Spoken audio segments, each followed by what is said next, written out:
Hi hello' everyone, duty খতম কৰি এয়া ওলালোঁ যাবলৈ আৰু এয়া বাছত উঠি ল'লোঁ আৰু আহি পাই গ'লোঁ এয়া খানাপাৰাত এক্সপ' হৈ আছে মানে। আৰু মোৰ ফ্ৰেণ্ডজনী ইয়াতে বহি ৰৈ আছে আগৰ পৰাই।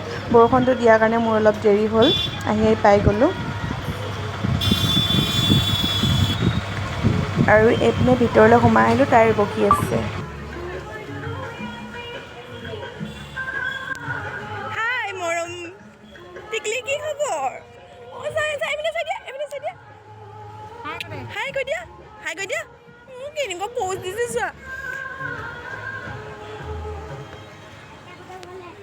খানাপাৰাত এক্সপ' হৈ আছে আৰু এয়া ধুনীয়া চাদৰ মেখেলা আছে আৰু বহুত ধুনীয়া দুপট্টা হয় এখন চাদৰ তাৰপিছতে আপোনালোকো আহিব।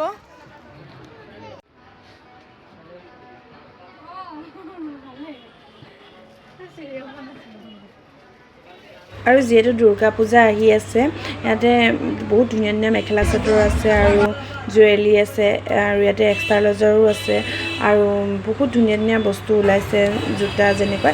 আৰু লাষ্টত আমি এপাক ঘূৰিলোঁ, একো লোৱা নাই আৰু পাছত আহিম।